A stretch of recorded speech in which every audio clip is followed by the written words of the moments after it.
বয়সে নবী আমার নবুয়তি পাইলেন, গোপনে গোপনে 3টা বছর দিনের দাওয়াত দিলেন। এরপরে আল্লাহর নবীকে আল্লাহ আদেশ করলেন, নবী হে, আপনি এবার প্রকাশ্যে দিনের দাওয়াত দেওয়া শুরু করেন। নবী আমার দিনের দাওয়াত দেওয়া শুরু করলেন। চারিদিকে যখন ইসলামের রয় রয় বিজয়কাল শুরু হয়েছে, এবার আমার মায়ের নবীর বিরুদ্ধে কাফেররা ষড়যন্ত্র তো আগে থেকেই করতেছে। এবার নতুন করে ষড়যন্ত্র, কিভাবে মুহাম্মদকে দমানো যায়, কিভাবে এই ইসলাম ধর্মটাকে নিঃশেষ করা যায়। আমার মায়ের নবীর কত অফার তারা দিয়েছে। নবীকে নারীর লোভ দেখাইছে, নবীকে সম্পদের লোভ দেখাইছে, নবীকে সমস্ত মক্কার ক্ষমতা দেওয়ার লোভ দেখাইছে। কিন্তু না না না, আমার মায়ের নবীরে কোনো কিছুতে কাবু করতে পারে না। এবার তারা বুদ্ধি আঁকলো, যাও যাও ও কাফের যুবকেরা, শুনিয়া নাও, প্রত্যেকটা রোডের মাথায় মাথায় তোমরা দাঁড়াইয়া যাও।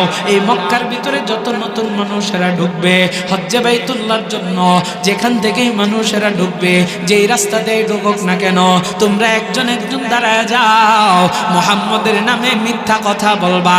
বলে কি মিথ্যা কথা? মানুষ যখন ঢুকতে চায় মানুষকে বলে সাবধান, তোমাদেরকে সাবধান করতেছি।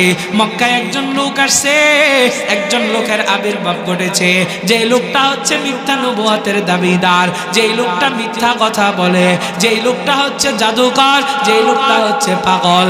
এরা দুনিয়ার মানুষ শুধু তাই নয়, আমার মায়ের নবীরে জ্যোতিষী মহিলা পর্যন্ত অপমান করেছে, পাগল বলেছে, জাদুকর বলেছে। ও দুনিয়ার মানুষ রে, মানুষদেরকে তারা বলে তার কাছে যাইও না, জাদু কইরা তার ধর্মের ভিতরে তোমার বাপ দাদার ধর্ম থেকে নিয়ে আসবে। ও দুনিয়ার মানুষ, অথচ এই কাফেররাই কিন্তু আমার মায়ার নবীকে আল আমিন উপাধি দিয়েছিল নবুয়ত পাওয়ার পূর্বে। ও দুনিয়ার মানুষ রে, স্বার্থে যখন আঘাত লাগছে, আমার মায়ার নবীর বিরুদ্ধে তারা এইভাবে তুহমত রটনা শুরু করলো। ও দুনিয়ার মানুষ, এখান থেকে 2টা মেসেজ আমরা দেখতে পাই। এক শ্রেণীর মানুষ চিন্তা করলো, এমন একটা লোকরে একটু তো দেখা দরকার। এরা আমার মায়ের নবীরে দেখতে যাইয়া, মায়ের নবীর আখলাক দেখা, মায়ের নবীর চেহারা দেখা, মায়ের নবীর সুন্দর চরিত্র দেখা এরা কালেমা পয়রা মুসলমান হয়ে গেল। আরেক শ্রেণীর মানুষ চিন্তা করলো, না একটু দূরে থাকি। ও দুনিয়ার মানুষ, ও দুনিয়ার মানুষ, দেখেন আরেক শ্রেণীর মানুষ বিশ্বাস করলো। সেই সংখ্যাটা হয়তো বা একটু কম, কিন্তু বিশ্বাস করলো। বিশ্বাস করে নবীর সাথে সাক্ষাৎ করে নাই, এরা আরো 10 জনকে বলা শুরু করলো। ঘটনাক্রমে দেখেন, এই যে বলা শুরু করলো, যাচাই তো করে নাই। যারা যাচাই করতে আসছে এরা কিন্তু সঠিকটা দেখা মুসলমান হয়ে গেছে। আমাদের সমাজের সাথে মিল দেখেন কতটুকু মিল। তো একজন বুড়ি মহিলা, সেও এই কথা শুনছে, শুই না ঘরের গাঠটি সব বউ করছে যে আমি চলে যাবো, আর ঘরের মধ্যে থাকবোই না। ওই মহিলার স্বামী নেই, সন্তানাদি নাই, মহিলা একাই, বাপদাদার একটা ঘর, এই ঘরটা আছে, এই ঘরটার ভিতরেই থাকে। কিন্তু সে এই কথা শুই না, ভয়ে ওখান থেকে চলে যাওয়ার জন্য গাঠটি গোল করছে। আরে আমার আব্বা জানো, যুবক ভাই গভীর মনোযোগ। এবার সেই বুড়ি মহিলা, ওই মহিলার কাফের যুবকদের জবান থেকে এই কথা শুনলো, মিথ্যা নবুয়তের দাবিদার জাদুকর আর জ্যোতিষী পাগল এসেছে। ও দুনিয়ার মানুষ, ও নাকি বাপদাদার ধর্ম থেকে ত্যাগ করায় নিজের ধর্ম নিয়ে যায়। এই কথা শুই না ওই বুড়ি মহিলাটা আর ঘরের ভিতরে থাকতে চায় না, কই আমি এখান থেকে চলে যাব, এরপরেও বাপদাদার ধর্ম ত্যাগ করব না। এবার সে গাঠটি গোল করছে, কিন্তু গাঠটিটার মাথার ভিতরে তোলার শক্তি নাই। দরজার ভিতরে গাঠটিটা নিয়ে বুড়ি মহিলাটা চুপচাপ বসে আছে। ঘটনাক্রমে আল্লাহর কি কুদরত, আমার মায়ের নবী, দয়ার নবী, রহমতের নবী ওই মহিলার ঘরের দরজার সামনে দিয়েই যাইতেছে। জোরে কোন আল্লাহু আকবার।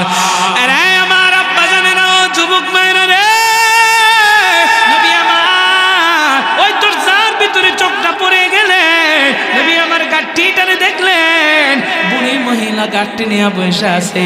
আমার মায়ার নবী তো পরোপকারী নবী আমার ওই দরওয়াজার সামনে যাইয়া বুড়িকে ডাক দিলেন, মা আপনি কোথায় যাইবেন?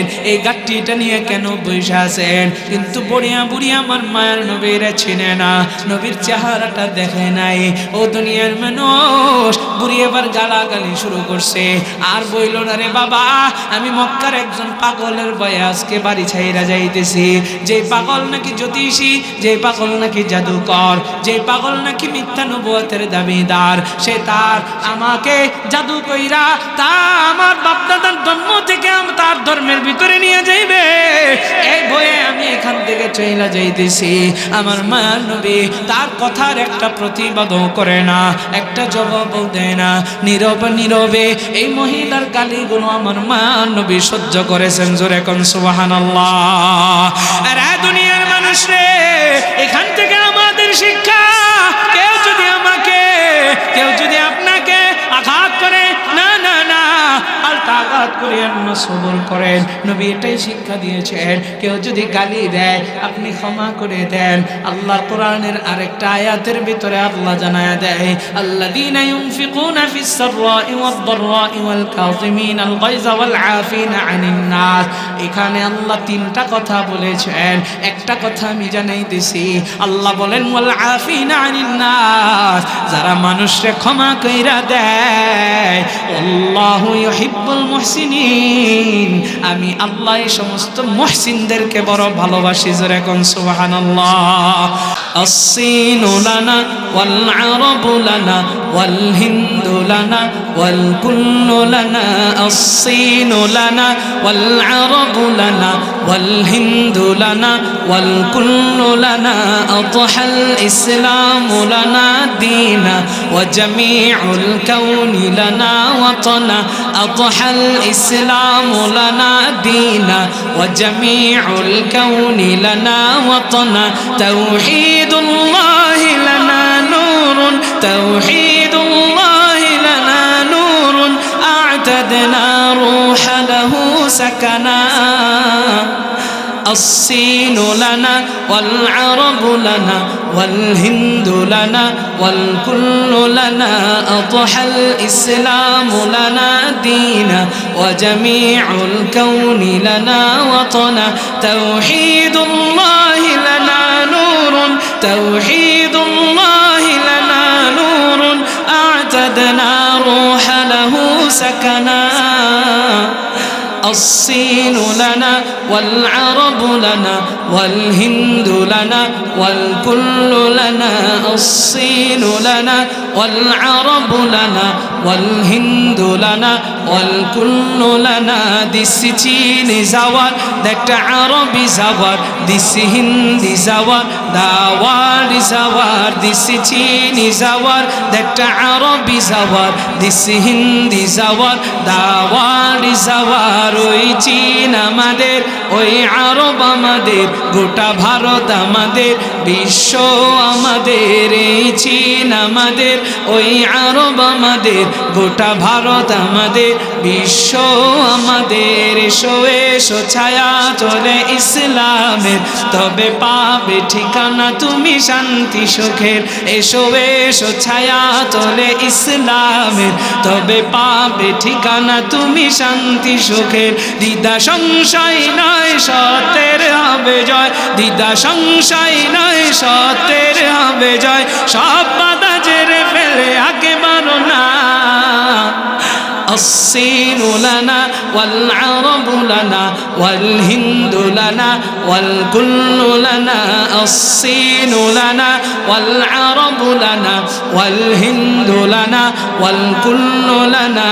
أضحى الإسلام لنا دينا وجميع الكون لنا وطنا.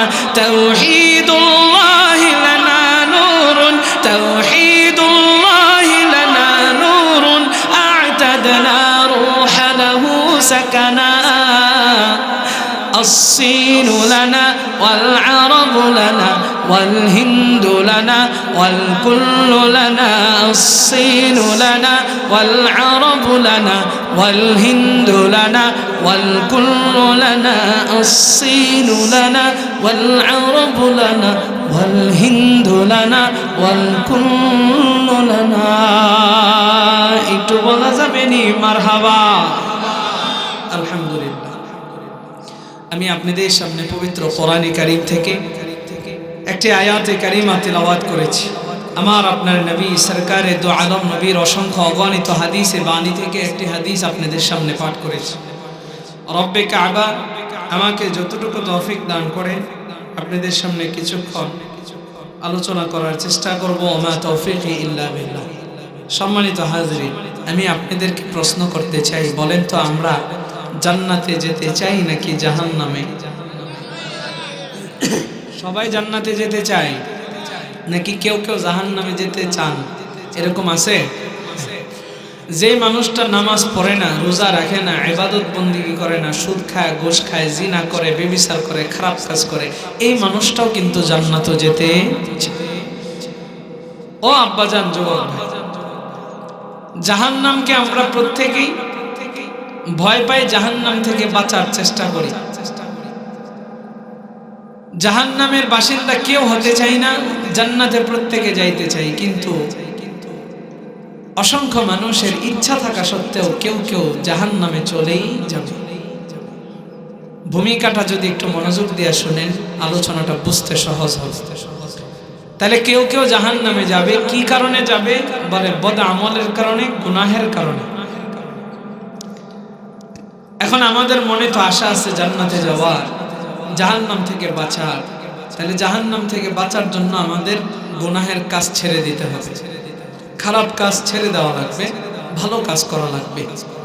ও আব্বাজান, আমার দিকে তাকান, এদিক সেদিক কেউ তাকাতাকি করবেন না, তাইলে আমার আলোচনার তাসির নষ্ট হয়ে যাবে। আমিও, আপনারা ওদিক তাকাইবেন, আমিও ওদিকে তাকাবো, তখন মনোযোগ নষ্ট হবে, আলোচনার যে একটা তাসির আছে এটা নষ্ট হয়ে যাবে। এই জন্য আশেপাশে যাই হোক না কেন আপনারা ওদিকে তাকাবেন না, আমার দিকে ফোকাস। তাইলে আমাদের কি করতে হবে? জান্নাতে যাওয়ার জন্য গুনাহ থেকে আমাদের বাঁচার দরকার আছে না নাই? আমি আপনাদের সামনে যে আয়াতে কারিমাটা তিলাওয়াত করলাম, আল্লাহ তাআলা এই আয়াতে গুনাহ থেকে বাঁচার জন্য দুইটা ফর্মুলা দিয়েছেন। সবাই বলবেন কয়টা ফর্মুলা? সবার বলতে হবে কয়টা ফর্মুলা? দুইটা। আল্লাহ বান্দারে বড় আদর করে বানাইছে, ভালোবেসে বানাইছে। আল্লাহ চায় না বান্দারে জাহান্নামে ফেলতে, আল্লাহ চায় বান্দা জান্নাতে যাক। কিন্তু আমরা আমাদের কর্মদোষের কারণে জাহান্নামে যাব। এই জন্য আল্লাহ আমাদেরকে জান্নাতে যাওয়ার জন্য নবীজির মাধ্যমে পথ দেখাইয়া দিয়েছেন, এই পথ অবলম্বন কর, তাহলে জাহান্নাম থেকে বাঁচতে পারবি, জান্নাতে যেতে পারবি। তাহলে আল্লাহ তাআলা আমার প্রাকৃত আয়াতে কয়টা ফর্মুলা দিয়েছেন? সবারই একটু আওয়াজ দেওয়া লাগবে বাবা, জোরে কোন কয়টা? আল্লাহ বলেন, قل للمؤمنين يغضوا من أبصارهم ويحفظوا فروجهم।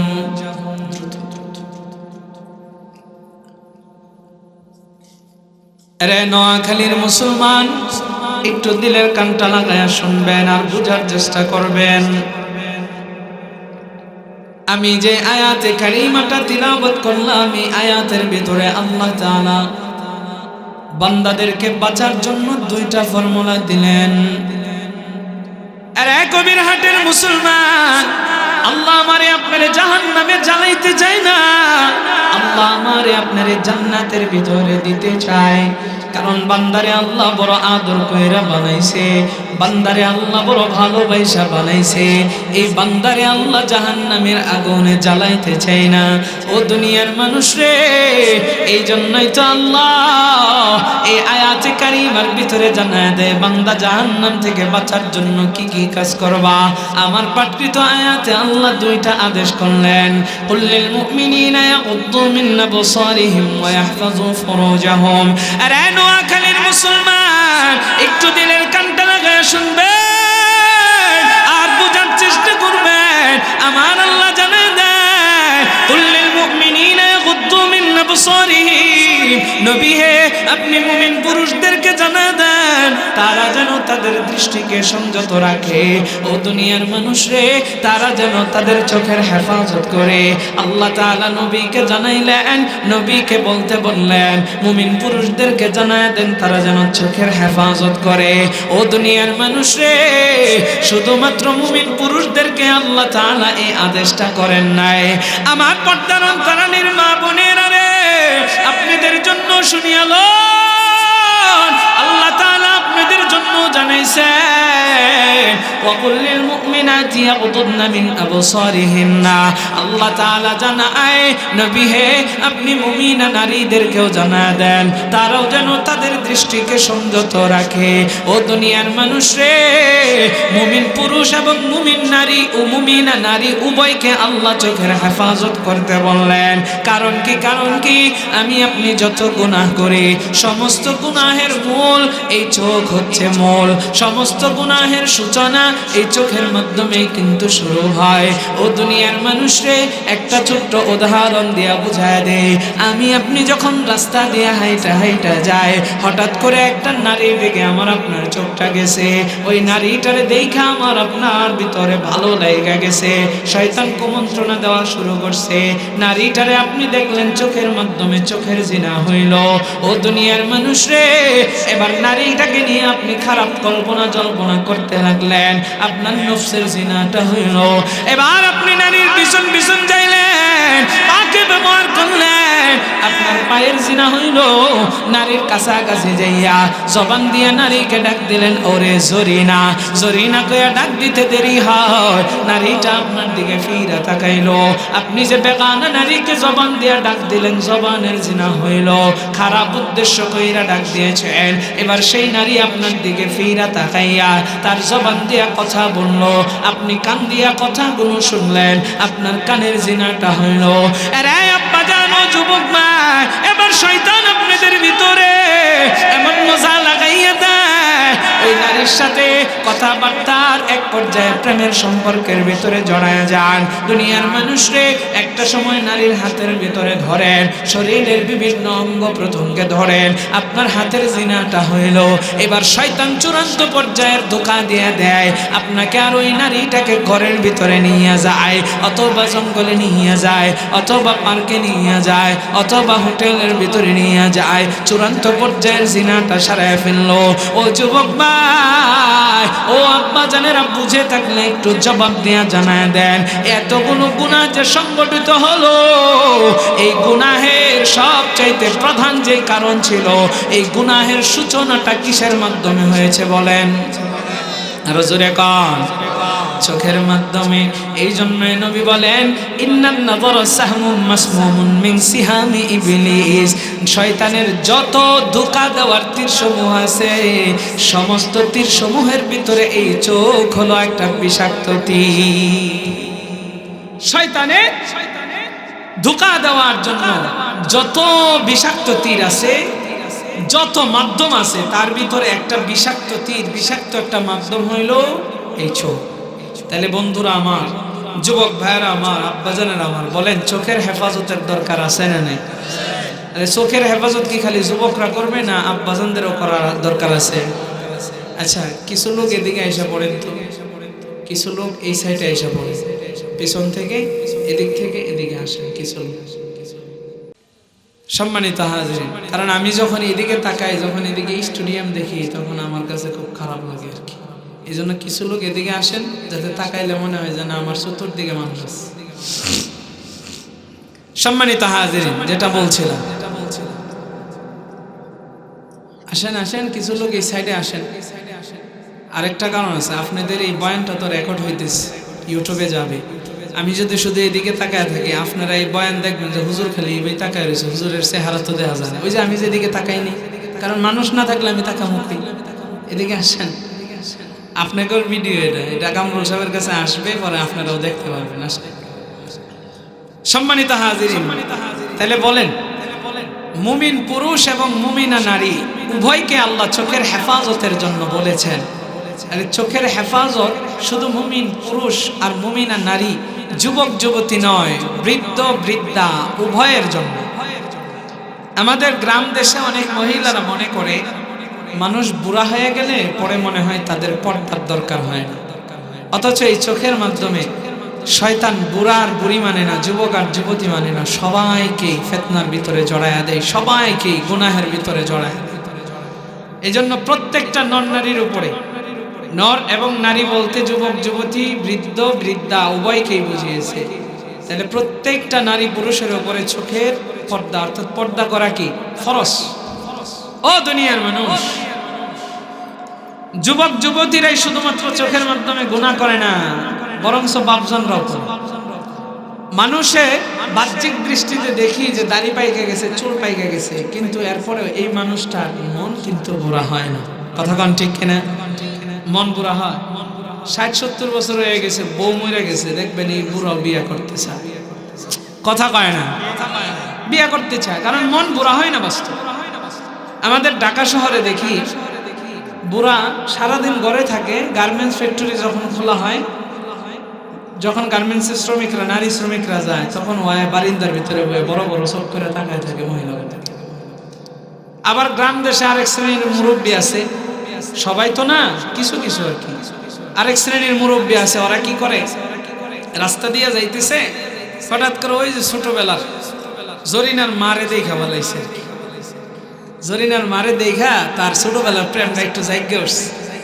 এবার ডাক দিছে রাস্তার দিকে, এই জরিনার মা, জরিনার মা হেও তো মুরব্বী, মুরব্বী ডাক দিছে, কথা তো শোনা লাগে, আসছে মুরব্বীর কাছে। এবার ওই বুড়া করছে কি, এবার আতায় আতায় কিরে কেরম আসছস, তোরে কতদিন পরে দেখতেছি রে, শরীরের মধ্যে আতায় ওতায় দেয়, এরকম বুড়া আছে না নাই? বুড়ি তো সরল মানুষ, আর আতাইতেছে, হ্যাঁ আর কি বুঝে। তাইলে দেখেন প্রত্যেকটা মানুষের ভিতরে এই চোখ, আপনি যদি আজকে জরিনার মারে চোখ দিয়ে না দেখতেন তাহলে ডাক দিতেন না। যুবকেরা যদি রাস্তার ভিতরে ওই নারীর দিকে না তাকাইতো তাইলে ওই নারীর প্রেমে পড়তো না।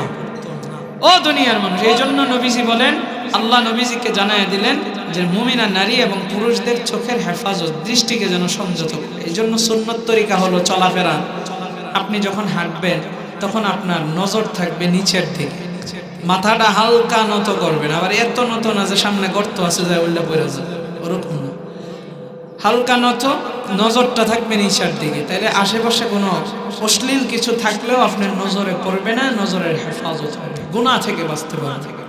এবার আপনারা বলেন, প্রথম নাম্বার সবক, আমরা চোখের হেফাজত করব ইনশাআল্লাহর জোর নাই, জোরে কোন করব?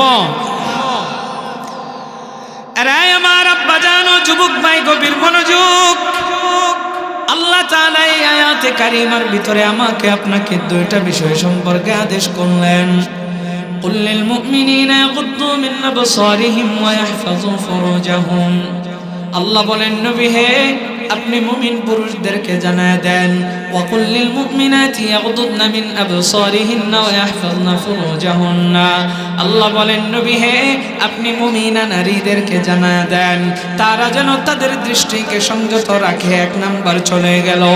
এবার আমার আল্লাহ জানায়, ওয়া ইয়াহফাযু ফুরুজাহুম, মুমিনা নারী এবং মুমিন পুরুষ উভয়কে আমার আল্লাহ বলেন লজ্জাস্থানের হেফাজত করো। ও যুবক ভাই, ও আব্বা জান, ও আমার পর্দার অন্তরালের মা বোনেরা রে, লজ্জাস্থানের হেফাজত যদি করতে পারি অসংখ্য গুনাহ থেকে বাঁচতে পারবো।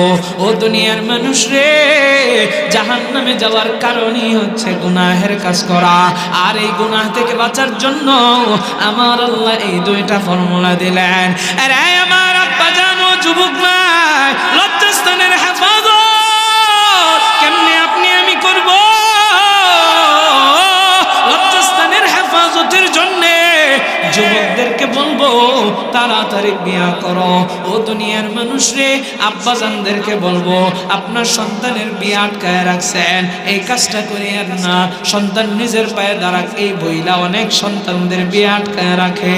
এদিক দিয়ে সন্তান গোপনে গোপনে প্রেম প্রীতি জড়াইয়া বিভিন্ন জিনাহের কাজের ভিতরে লিপ্ত হইয়া যায়। ও যুবক ভাইরা রে, ও আমার আব্বাজানেরা, আপনাদেরকে বলবো, এই যে আপনার সন্তানটা খারাপ কাজের ভিতরে জড়িত হইল আপনার কারণে, সব গুনাহের বাগীদার। এখানে সন্তান যেমন গুনাহের বাগীদার হবে, আপনিও গুনাহের বাগীদার হবেন। আরে আমার নোয়াখালীর মুসলমান, ও কবিরহাটের যুবক, ও কবিরহাটের মা এবং বাবারা, আমি আপনাদেরকে বলবো, সন্তান নিজের পায়ে দাঁড়াক বইলা সন্তানের বিয়াটারে আটকায় রাখেন না। নিয়ত করেছেন 2টা বছর সন্তানরে বিয়া করাইবেন পরে, আরে 2টা বছর আগে করায় ফেলেন। ও দুনিয়ার মানুষ রে, দেখা যাবে আপনার সন্তানের যৌবনের হেফাজত হবে। ও দুনিয়ার মানুষ, শুধু তাই নয়, অনেকে রিজিকের টেনশনে সন্তানরে বিয়া করাইতে চায় না, অথচ রিজিক আমার আপনার হাতে নয়, রিজিক একজনের হাতে। চিৎকার মেরে বলেন না তিনি কে?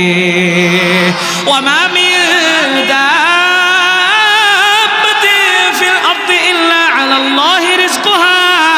আমার আল্লাহ জানা দেয়, এই পৃথিবীতে যত আত্মাওয়ালা বিচরণশীল প্রাণী রয়েছে, সমস্ত আত্মাওয়ালা প্রাণীর রিজিকের দায়িত্ব আমি আল্লাহ গ্রহণ করে নিয়েছি। জোরে কোন সুবহানাল্লাহ। ও দুনিয়ার মানুষ, রিজিকের মালিক তো আমার আল্লাহ। আপনাকে বলবো, আপনার ঘরের ভিতরে 5জন 6জন সদস্য, আপনি তাদেরকে ইনকাম করে খাওয়াইতে পারতেছেন, তাইলে আপনার সন্তানরে যদি 2টা বছর আগে বিয়ে করান, একটা মেয়েকে আপনার ঘরের ভিতরে যদি আনেন, 6জনরে যদি আপনার খাওয়াইতে সমস্যা না হয়, একজনকেও খাওয়াইতে কোনো সমস্যা হবে না।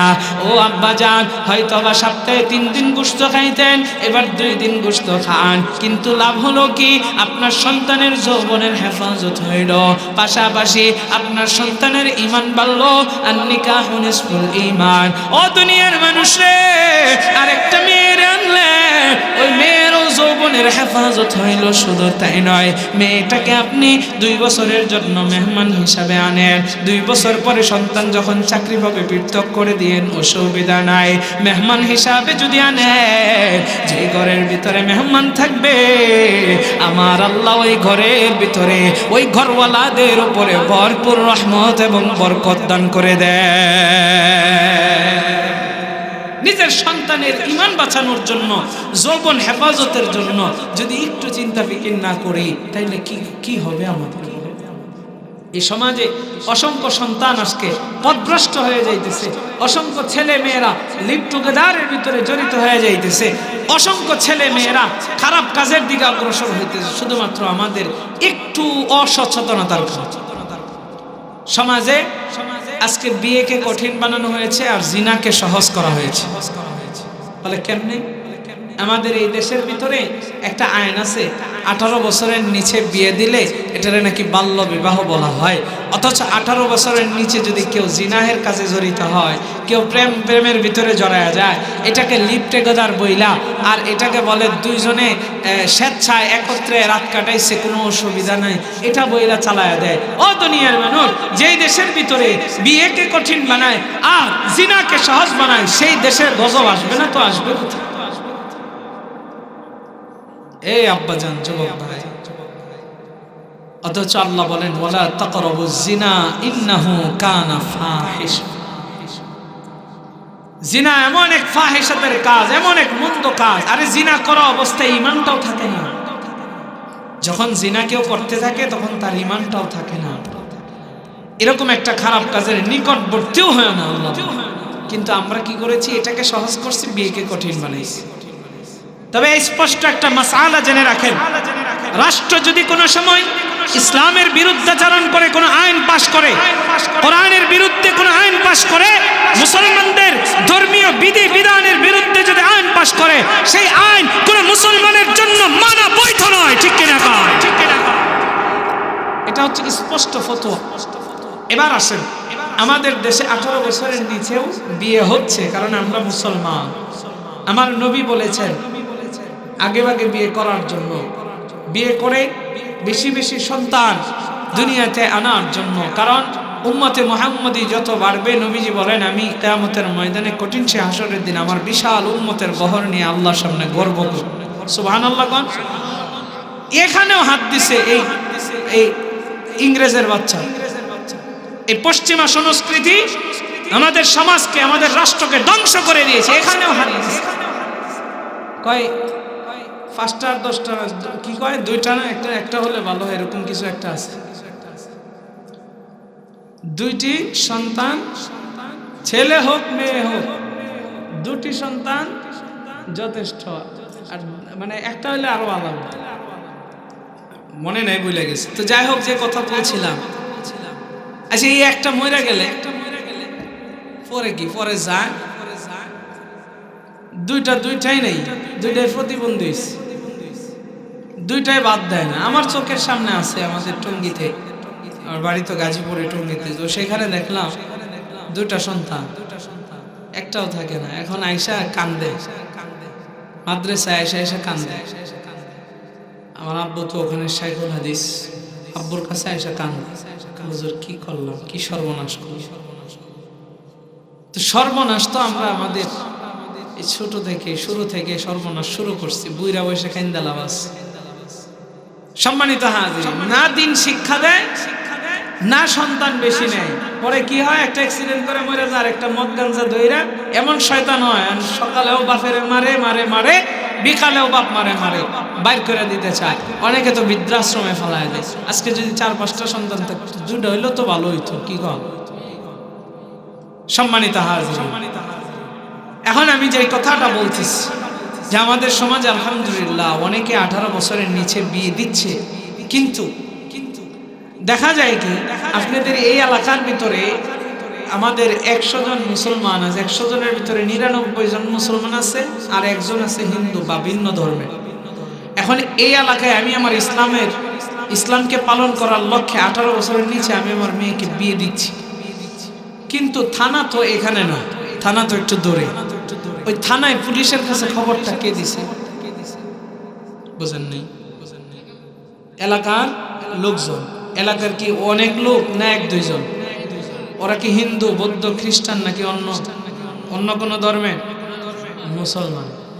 আপনি বলতেছেন মুসলমান, কিন্তু সে নবীজির সুন্নাহের, আল্লাহর একটা বিধানের বিরুদ্ধাচরণ করেছে, ইসলামের বিরুদ্ধাচরণ করেছে। সে এই মেয়েকে বিয়ে দিতেছে 18 বছরের নিচে। মেয়ের আন-নিকাহু নিসফুল ঈমান, এই ঈমান পরিপূর্ণ হওয়ার জন্য একটা কাজ করতেছে।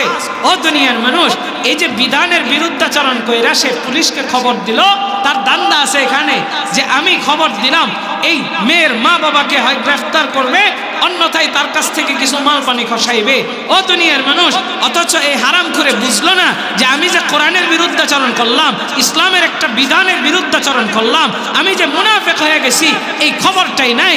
আরে আপনারা বলতেছেন সে মুসলমান, আসলে সে আর মুসলমান নয়, সে হচ্ছে আমার আপনার মতো মাথার ভিতরে টুপি আছে, দাড়ি আছে, পাঞ্জাবি আছে ঠিক, কিন্তু সে পাক্কা একটা মুনাফিক। কথা কোন ঠিক কিনা? ঠিক কিনা? নবীজি বলেন আল মুনাফিকুনা আশাদ্দু খাত্তাম মিনাল কাফিরিন। মুনাফিক কাফেরের চাইতেও ভয়ঙ্কর। এরা হচ্ছে ভিতরের শত্রু, কাফের হচ্ছে বাহিরের শত্রু। আপনারা একটু বলবেন, ভিতরের শত্রু বেশি ভয়ঙ্কর না বাহিরের? বাহিরের শত্রুর ভয়ে আপনি ভিতরে 1 দিন 2 দিন 3 দিন 4 দিন 1 মাস 10 মাস 1 বছর পালায় থাকতে পারবেন আপনার ঘরে, যে আমার সন্তানে বাজার করে খাওয়াইবো, আমার বাপে বাজার করে খাওয়াইবো। কিন্তু আপনি ভিতরে যদি সূত্র আপনার থাকে, তাহলে আপনি যাইবেন কো? রাতের বেলা ঘুমাইবেন, ঘুমের ঘরে আপনারা জবাই করে ফেলবে। কথা কোন ঠিক কিনা?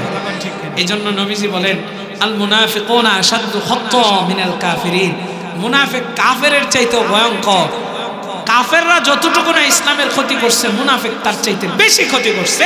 আমাদের সমাজেও এখন এই মুনাফিকরাই ক্ষতি করতেছে। এই দেশের 92% মুসলমান থাকার পরেও খেলাফত ব্যবস্থা চালু হয়েছে। কথা কন না হয়েছে? আপনার এলাকার ভিতরে গান বাজনা হয় না? হয়নি? বিয়ের ভিতরে নাচানাচি হয়নি? অথচ এই এলাকার ভিতরে অধিকাংশ মুসলমান, এরপরেও গান বাজনা চলে, বিয়ের ভিতরে নাচানাচি চলে, হারাম জানার পরেও যৌতুক এই সমাজের ভিতরে চলে। বন্ধ করতে পারেন না, আপনি যান প্রতিবাদ করতে, বন্ধ করতে, আপনাকে দেখবেন এক শ্রেণীর মানুষ বাধা দিবে। এই দেশ 92% মুসলমান থাকার পরেও খেলাফত ব্যবস্থার জন্য আমাদের চিল্লানো লাগে, প্রতিবাদ করা লাগে, শরীরের ঘাম ঝরানো লাগে, রক্ত দেওয়া লাগে। ও দুনিয়ার মানুষ, বুঝতে আর বাকি নেই 92% মুসলমান এলাকার ঘরে ঘরে মুসলমান নয়, ঘরের কোনায় কোনায় মুনাফিকের বাচ্চারাও বসে আছে। কথা কোন ঠিক কিনা? এই সমস্ত মুনাফিকদের কারণে ইসলামের ক্ষতি হইতেছে। বুঝে আসছে? এই মুনাফিক আমার নবীর জামানায় ছিল। এই জন্য নবী বলছেন আল মুনাফিকুনা আশাদ্দু খাত্তাম মিনাল কাফির। মুনাফিক কাফেরের চাইতেও ভয়ঙ্কর। এই জন্য এই মুনাফিক থেকে আমাদের সাবধান থাকার দরকার আছে না নাই? যারা মুনাফিক করবে চিহ্নিত করে ফেলবে। দেখবেন মুনাফিকদের আলামত আছে অনেকগুলো। আমি ওই দিকে যাচ্ছি না, তাহলে আলোচনা অন্যদিকে মোড় নেবে।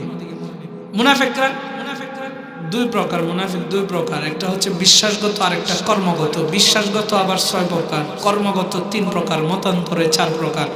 তো এক কথায় আমি যদি এগুলো প্রকারগুলো বলতে থাকি অনেক সময় যাবে, শুধু বলি তারা ইসলামের অনেক কিছুকে অপছন্দ করে, আল্লাহ রাসূলকে গালি দেয়, যারা আল্লাহ রাসূলের কাজকর্ম করে এদেরকে দেখতে পারে না, এরাই হচ্ছে মুনাফিক। কয়েকটার ভিতরে আমি একসাথে বলে দিলাম। সম্মানিত হাজিরিন, তাহলে আমাদের সমাজে ইসলামকে দেখতে পারে না, আল্লাহ রাসূলকে গালি দেয়, আলেমদেরকে, ওয়ারাসাতুল আম্বিয়া নবীর ওয়ারিসদেরকে গালি দেয়। আপনাদের মতো আউমরা যারা দিনের কোনো কাজকর্ম করতে চান আপনারা দেখবেন গালি খাইবেন, আপনাদেরকেও গালি দেয়। আপনাদেরকে লজ্জা দেওয়ার জন্য মোল্লাগিরি করতে আইছে, আপনি আগে খারাপ ছিলেন এখন ভালো হয়ে গেছেন, নামাজ ধরছেন, দাঁড়িয়ে রাখছেন, আপনারা দেখবেন একটা ভালো কাজ করতে গেছেন আপনার একটা খোঁচা মারবে, মোল্লাগিরি করতে আইছে, হারা জীবন খাইছে গাঞ্জা, এখন আইছে বিশ্বাসগিরি করতে, এরকম খোঁচা মাইরা আপনারা আরো কষ্ট দিব, অথচ আপনি ভালো তওবা করে ভালো হয়ে যাওয়ার চেষ্টা করতেছেন। যারা এরকম কাজ করবে আলেমদেরকে দেখতে পারবে না, আপনাদেরকে গালি দিবে, দিনের কোনো বিধানকে দেখতে পারবে না, অপছন্দ করবে, দিনে একটা কাজকে তারা ভারী বোঝা মনে করবে, এদের ভিতরে নেফাকে আছে, আর এরাই হচ্ছে মুনাফিক। এখন প্রকারভেদে আমি যাচ্ছি না, সম্মানিত হাজিরিন, তাহলে আমি যাই। ওই যে লজ্জাস্থানের হেফাজত, লজ্জাস্থানের হেফাজতের জন্য 1 নাম্বার কি বললাম, তাড়াতাড়ি বিয়া করান, বাপ মারা সন্তানদেরকে তাড়াতাড়ি বিয়ে করাইবেন। 2 নাম্বার, এই সমাজের বিয়েকে কঠিন বানানো হয়েছে রাষ্ট্র, তাহলে রাষ্ট্রের জায়গায় আইন করো। মুসলমানের বিরুদ্ধে, ইসলামের বিরুদ্ধে, শরিয়ার বিরুদ্ধে কোনো আইন পাশ করলে সেটা মুসলমানের জন্য মানা কি নয়, জায়েজ নয়, বৈধ নয়। সম্মানিত হাজিরিন, 3 নাম্বার, যৌতুক প্রথা। এই বিয়েকে কঠিন করছে কি প্রথা? সবাই বলেন না কি প্রথা? আপনাদের সমাজে যৌতুক প্রথা আছে? হ্যাঁ আছে। এই নোয়াখালী কবিরহাটে যৌতুক প্রথা আছে। যারা যৌতুক নেয় এরা হচ্ছে নির্লজ্জ, বেহায়া ছাড়া অন্য কিচ্ছু নয়। কথা কোন ঠিক কিনা? তুই যৌতুক না নিয়ে বেরো, তোর মইরা যাওয়া উচিত। যৌতুক না নিয়ে তুই ভিক্ষার থালা নিয়ে রাস্তার ভিতরে যা ভিক্ষা কর, এটাই তোর জন্য উত্তম হবে। কথা কোন ঠিক কিনা? বলবেন হুজুর এত আঘাত দিয়ে কথা কইতেছেন। হ্যাঁ, মাঝে মাঝে হযরতে আবু বকরের মতো ভালোবাসার দরদ মাখা দিয়ে কণ্ঠ দিয়ে আপনাদেরকে বয়ান শোনাবো। আবার যদি প্রয়োজন হয় ইসলামের স্বার্থে, ইমানের স্বার্থে, মুমিনকে জাহান্নাম থেকে বাঁচানোর স্বার্থে হযরতে ওমরের মতো গর্জন ছেড়ে কথা বলতে হবে মুসলমান। আপনি যদি মানেন তো আলহামদুলিল্লাহ, আর যদি আপনি মনে করেন যে বিরুদ্ধাচরণ হুজুরের কি করে না করে রাগে ধ্বংস আপনার কপালে। যৌতুক আপনি নিলেন, আরেকজনের উপরে জুলুম করলেন, হারাম কাজ করছেন, বান্দার হক নষ্ট করছেন। আরে আপনার তো একটু বিবেকে লাগা উচিত যে একটা মানুষ ছেলে পালে, একটা আশা থাকে ছেলেটা বড় হইলে আমার একটু খাওয়াবে, ভরণ পোষণ দিবে, আমি যখন বুড়া হয়ে যাব। কিন্তু একটা মেয়েকে কি কারণে পালে? মেয়ের মর্যাদা আল্লাহ বাড়িয়েছেন, মেয়েদের মর্যাদা বাড়িয়েছেন আল্লাহ। নবীজি বলেছেন কেউ যদি কোনো মেয়ে সন্তানকে, মেয়ে হওয়ার পরে মেয়ে সন্তানকে ধর্মীয় শিক্ষায় শিক্ষিত করে যদি কোনো একটা দিনদার ছেলের কাছে বিয়ে দেয়, এরপরে দিনের উপরে টিকে থেকে মেয়েটা মৃত্যুবরণ করে, আল্লাহ তাআলা তার জন্য জান্নাতে একটা ঘর বরাদ্দ করেন। জোরে কোন সুবহানাল্লাহ। কিন্তু ছেলের ক্ষেত্রে নবীজি এই হাদিস বলেন নাই। তাহলে মেয়ের ফজিলত আছে না নাই? তো এই মেয়েটারে আপনি বড় করলেন, কি করলেন দেখেন। এক হলো ছোট থেকে বড় করছেন, কত টাকা তার পিছনে খরচ করছেন, মেয়েকে শিক্ষায় শিক্ষিত করেছেন, মেয়ের ইজ্জত আবরু হেফাজতের জন্য আপনি কত টেনশন করছেন। একটা মেয়ে বড় করার পর ওই ছেলের বাপরে, এবার বলি, আপনার ছেলের জন্য মেয়েটারে আপনারে দিয়ে দিতেছে, আপনার ঘরে মেয়েটারে এরকম একটা তরতাজা মেয়েরে আপনি নিয়ে যাইতেছেন, যার পিছনে আপনার সায়রানা পয়সা খরচ হয় নাই।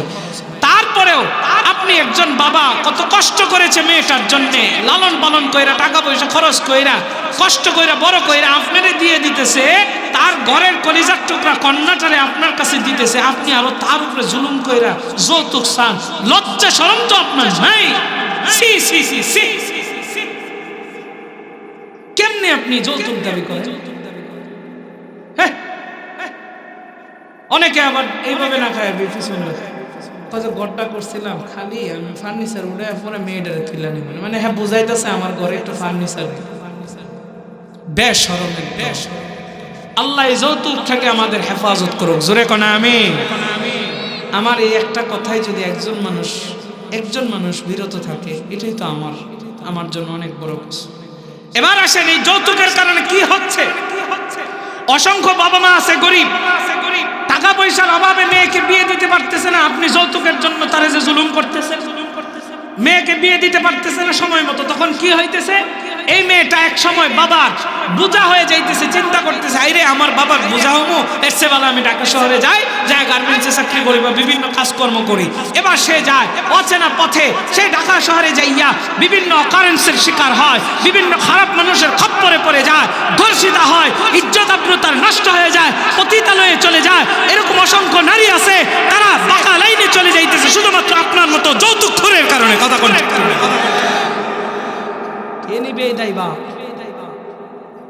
আল্লাহর আদালতে আপনার দাঁড়ানো লাগবে। সম্মানিত হাজির, এই যে আপনারা অধিকটা কেন বলেন, আমরা যৌতুক নিব? এই যুবকেরা যৌতুক নিবা? তোমরা ওয়াদা করো যৌতুক নিবা। যৌতুক যারা নেয় তাদের সাথে সম্পর্ক বিচ্ছিন্ন করবে ইনশাআল্লাহ। কোন আল্লাহ আমাদের সবাইরে সহি বুঝদান করুক, জোরে কোন আমিন। কষ্ট পাইছেন যে হুজুর রে আমরা আনলাম ঢাকা থেকে, সেই 250 কিলো পাড়ি দিয়া আমাদের কাছে আয়া আমরা এইভাবে কথা কয়ে গেল, আপনার কি কষ্ট পাইছেন?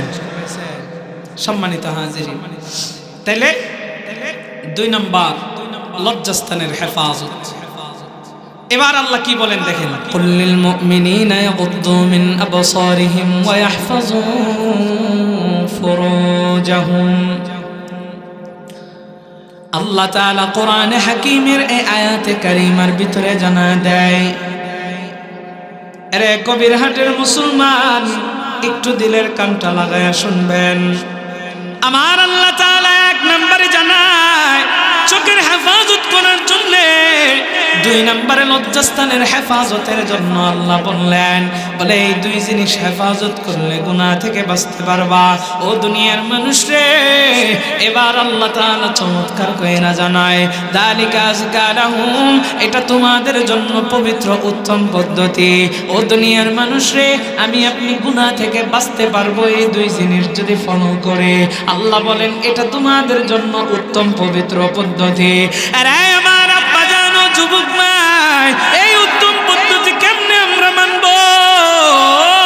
এবার আল্লাহ জানা দেয়, ইন্নাল্লাহা খাবীরুম বিমা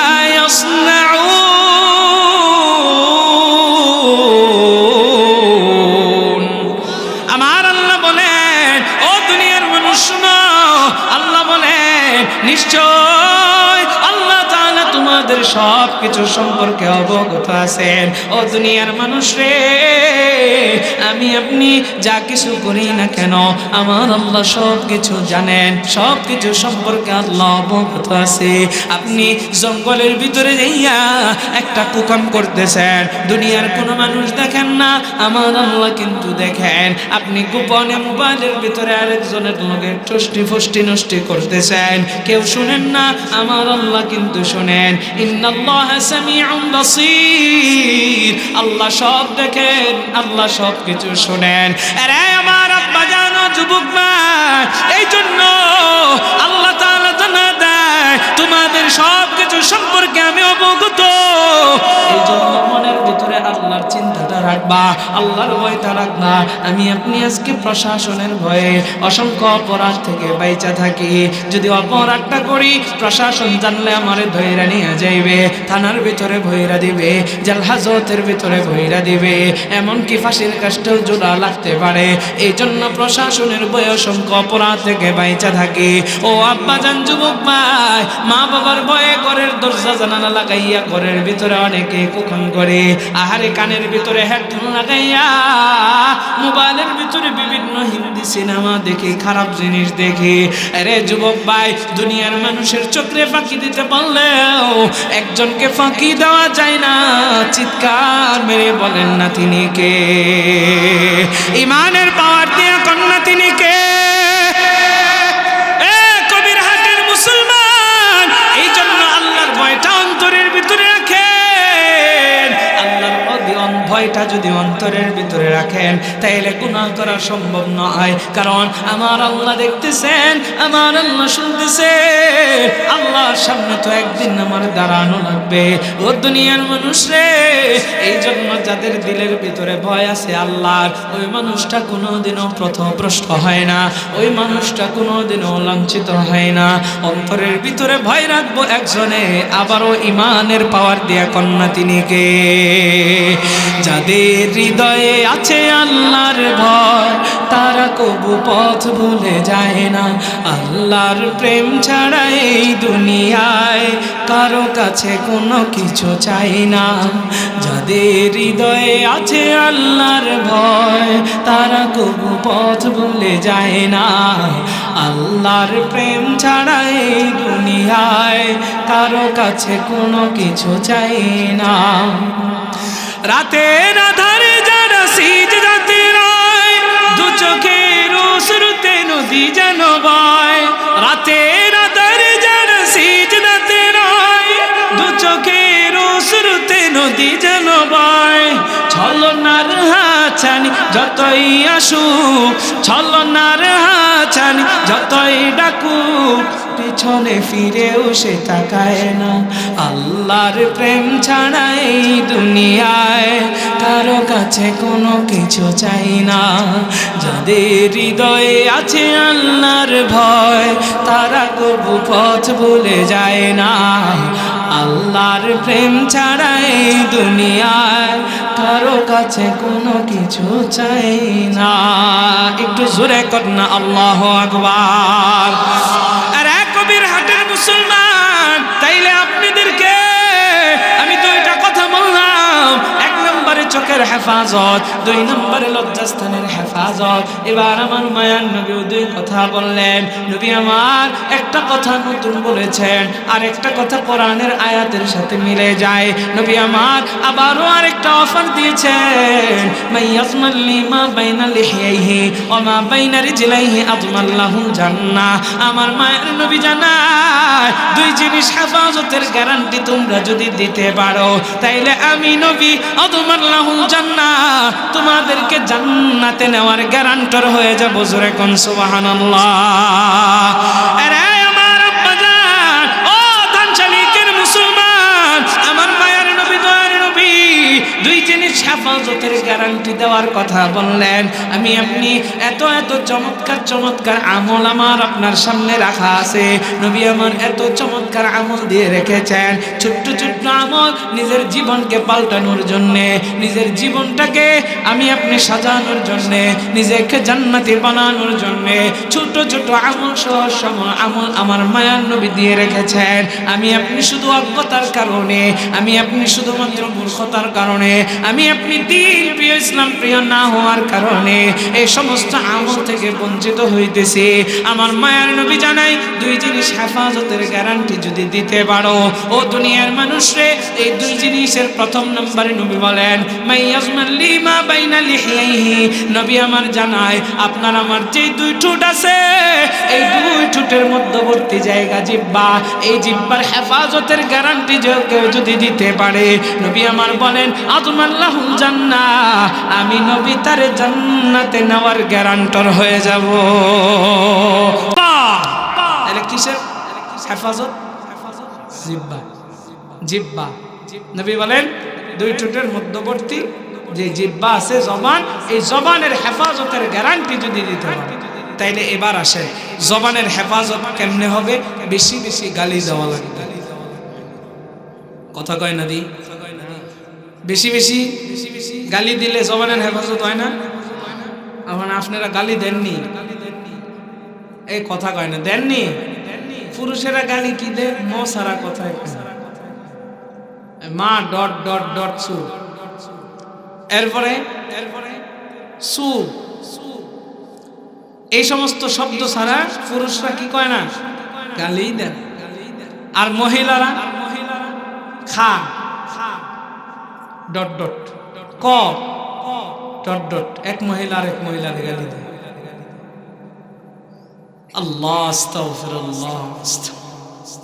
হেলায় খেলায় একজন আরেকজনের গালি দিচ্ছে, অথচ সিবাবুল মুসলিম ফুসুক ওয়া কিতালুহুল কুফর, মুসলমানকে গালি দেওয়া ফাসিক।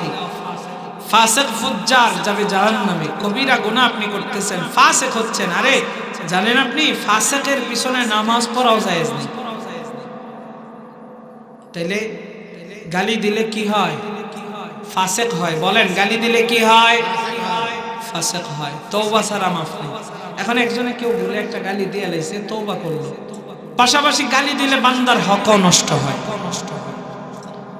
হকুল্লাহ, আল্লাহর হক আল্লাহ ক্ষমা করে, হকুল ইবাদ, বান্দার হক আল্লাহ ক্ষমা করেন না।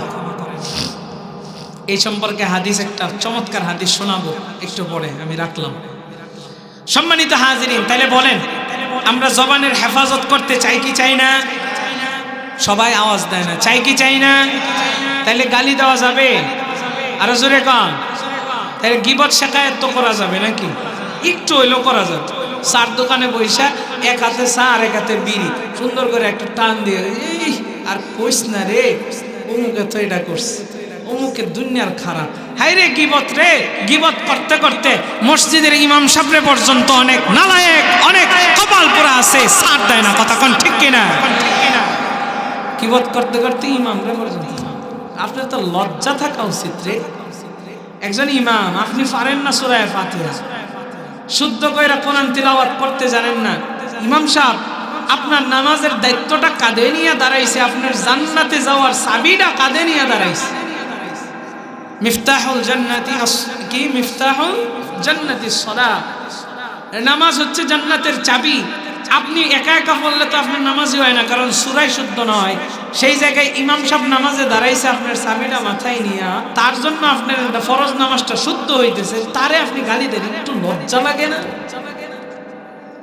আমাদের এই সমাজে অসংখ্য মানুষ আছে বউয়ের সাথে পারে না, সকাল বিকাল কিল ঘুষি খায়। এই আয়া মসজিদের ইমাম সাহেবের লগে ঠিকই পারে। কথা কন না কেন? জোরে কন।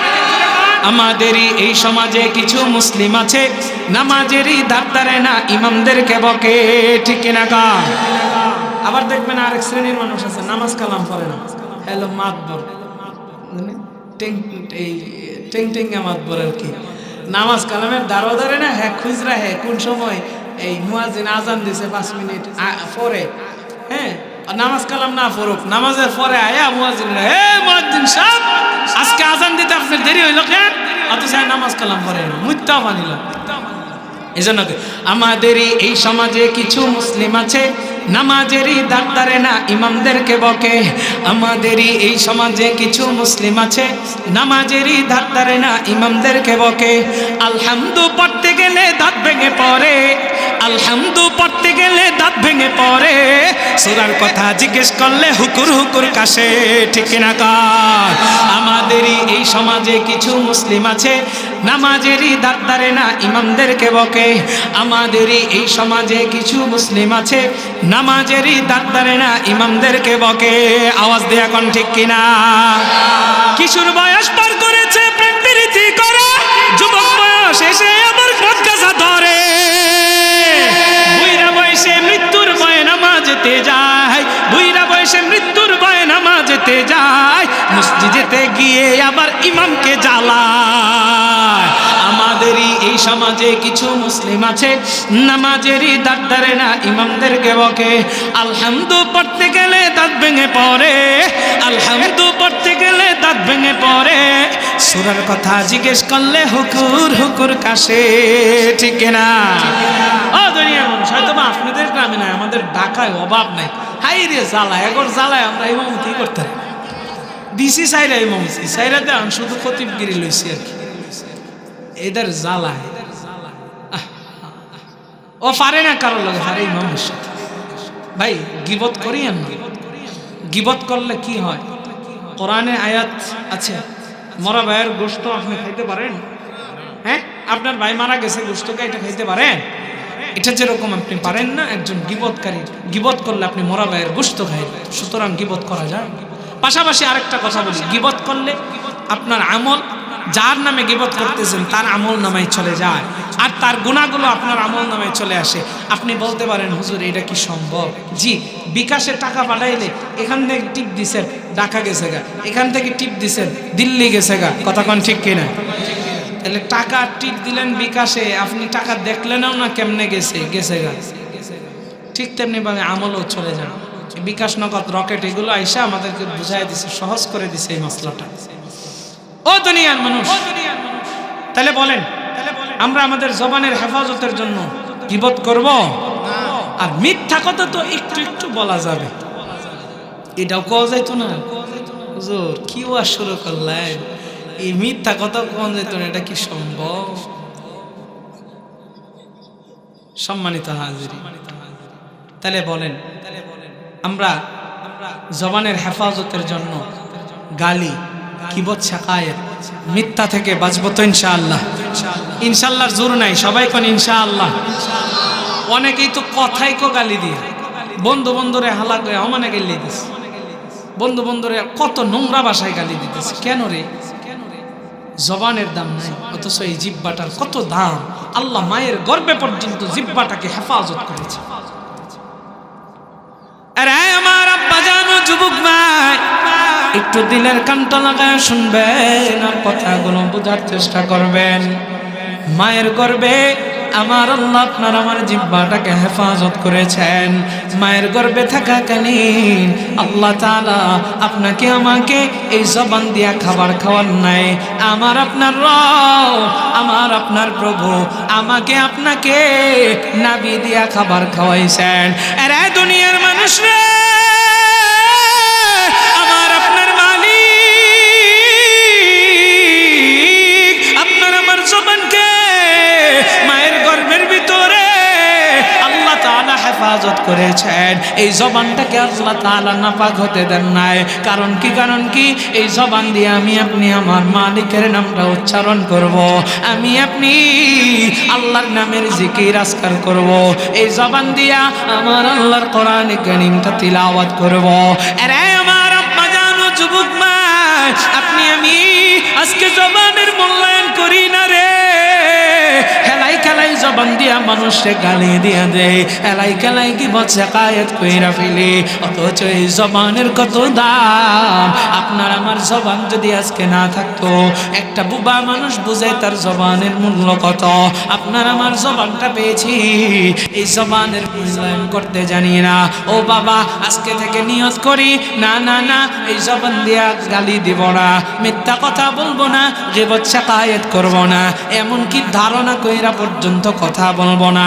অসংখ্য সমাজের মানুষ আছে ধারণা কইরা পর্যন্ত মিথ্যা কথা বইলা ফলায়। বলে কেমনে? নবী আমার হাদিসের ভিতরে জানায়, কাফা বিল মারই কাযিবান আইয়ু হাদিসা বিকুল্লি মা সামিআ। কারো কাছ থেকে কোনো কিছু শুই না, যাচাই বাছাই না কইরা আরেকজনের সাথে বলতে থাকা, এটাই মিথ্যাবাদী হওয়ার জন্য যথেষ্ট। নবী আমার বলেন এমন কাজও করা যাবে না।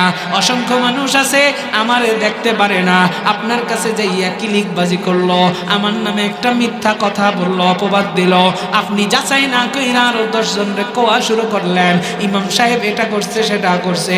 আসলে ইমাম সাহেবের সূত্র যায় পেছ লাগাইছে। এরকম সমাজে মিথ্যার প্রচলন আছে না নাই? আরে আমার আব্বা জানো, যুবক ভাই, আমার মায়ার নবী, দয়ার নবী, রহমতের নবী,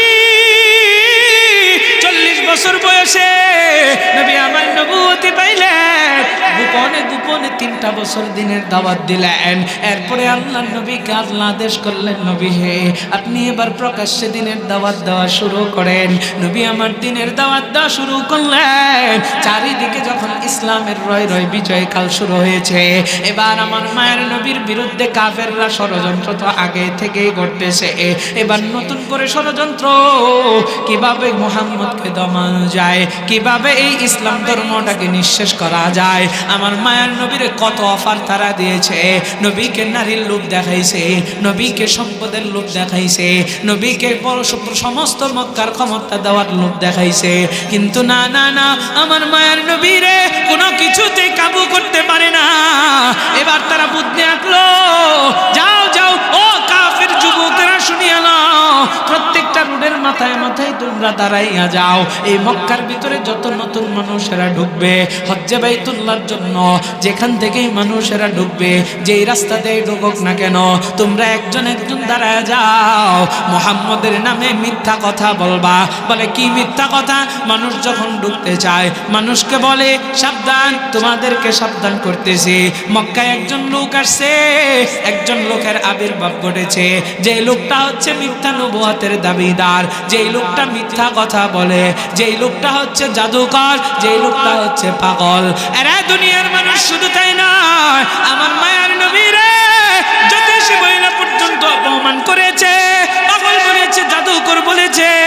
ও দুনিয়ার মানুষে, মানুষদেরকে তারা বলে তার কাছে যাইও না, জাদু কইরা তার ধর্মের ভিতরে তোমার বাপ দাদার ধর্ম থেকে নিয়ে আসবে।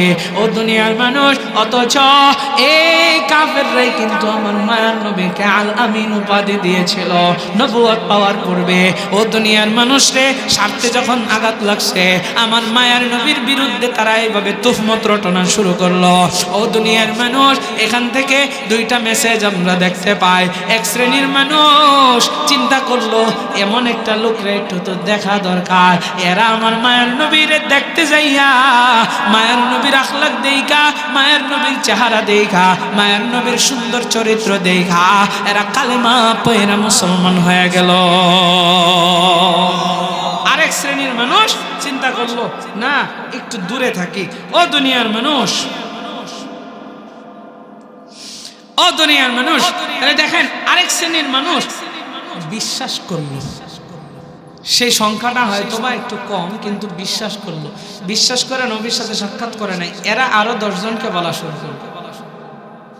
ঘটনাক্রমে দেখেন, এই যে বলা শুরু করলো, যাচাই তো করে নাই, যারা যাচাই করতে আসছে এরা কিন্তু সঠিকটা দেখা মুসলমান হয়ে গেছে। আমাদের সমাজের সাথে মিল দেখেন কতটুকু মিল। তো একজন বুড়ি মহিলা, সেও এই কথা শুনছে, শুই না ঘরের গাঠটি সব বউ করছে যে আমি চলে যাবো, আর ঘরের মধ্যে থাকবই না।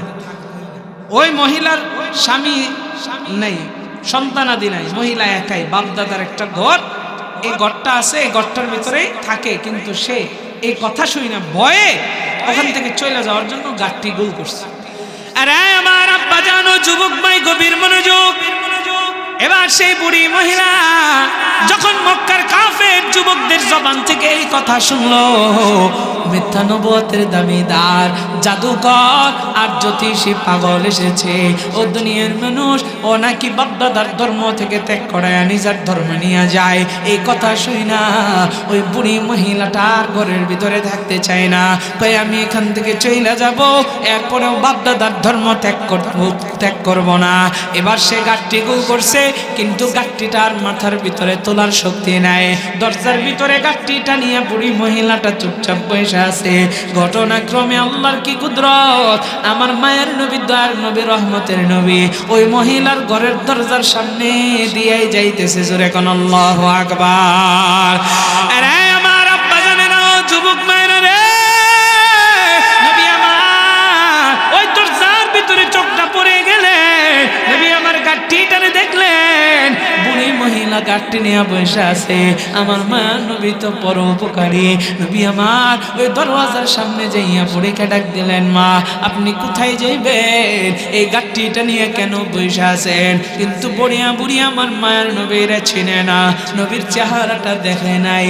ও দুনিয়ার মানুষ, বুড়ি এবার গালাগালি শুরু করছে, আর বইল না রে বাবা, আমি মক্কার একজন পাগলের ভয়ে আজকে বাড়ি ছাইরা যাইতেছি, যে পাগল নাকি জ্যোতিষী, যে পাগল নাকি জাদুকর, যে পাগল নাকি মিথ্যা নবুয়তের দাবিদার, সে তার আমাকে জাদু কইরা তা আমার বাপদাদার ধর্ম থেকে তার ধর্মের ভিতরে নিয়ে যাইবে, এই ভয়ে আমি এখান থেকে চইলা যাইতেছি। আমার মায়ের নবী তার কথার একটা প্রতিবাদও করে না, একটা জবাবও দেয় না, নীরবে এই মহিলার গালিগুলো আমার মায়ের নবী সহ্য করেছেন। জোরে কোন সুবহানাল্লাহ। আরে দুনিয়ার মানুষ রে, এখান থেকে আমাদের শিক্ষা, কেউ যদি আমাকে, কেউ যদি আপনাকে আঘাত করে, না না না, পাল্টা আঘাত আঘাত করিয়েন না, সবর করেন। নবী এটাই শিক্ষা দিয়েছেন, কেউ যদি গালি দেয় আপনি ক্ষমা করে দেন।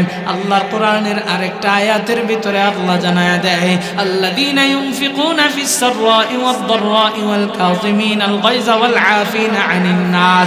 এখানে আল্লাহ তিনটা কথা বলেছেন, একটা কথা আমি জানাই দিছি। আল্লাহ বলেন ওয়াল আফিনা আনিন নাস, যারা মানুষকে ক্ষমা কইরা দেয়। আল্লাহু ইউহিব্বুল মুহসিনিন, আমি আল্লাহ এই সমস্ত মুহসিনদেরকে বড় ভালোবাসি। জোরে কোন সুবহানাল্লাহ। আরে আপা জান, তবে হ্যাঁ, আপনাকে যদি কেউ আঘাত করে আপনি ক্ষমা করে দিলেন, আবারও সুযোগ বুঝে আঘাত করে, তাইলে আপনার দেওয়াল যদি ঠেকা যায়, পিঠ যদি দেওয়ালে ঠেকা যায়, তাইলে কিন্তু আপনাকে প্রতিরোধ করা, এটাও কিন্তু আমার আল্লাহ তাআলার আদেশ রয়েছে। কেউ আপনার আঘাত করতে করতে দেওয়ালের ভিতরে পিঠ ঠেকায়া দিবে, আপনি খালি মায়েরই খায় যাইবেন না, না না, এটাই শুধু ইসলাম শিক্ষা দেয় না।